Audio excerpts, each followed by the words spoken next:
సాయి అన్ని మతాల వారిని ఆదుకుంటున్నారు అనడానికి ఒక తార్కాణం. కుమారి డట్టన్ తన అనుభవం ఇలా చెప్పారు. ఆమె కొంతకాలం ఒక క్రైస్తవ మఠంలో ఉన్నాక అధికారులతో భేదం వచ్చింది.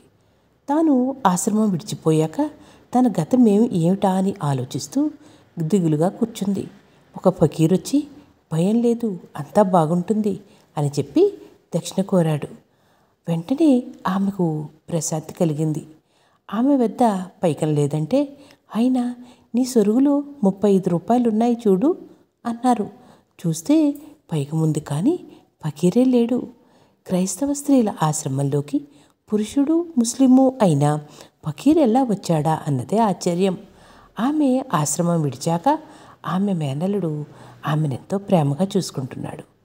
తర్వాత ఆమె సాయి పటాన్ని చూసి ఈయనే ఆ రోజు నన్ను కాపాడింది అని చెప్పింది. నేను సాయి లీలలే కాకుండా నేను రాసిన కథలు, ఇతరులు రాసిన కథలు కూడా చదువుతాను. మీరు వినాలనుకుంటే డిస్క్రిప్షన్లో లింకు పెడతాను, వినండి.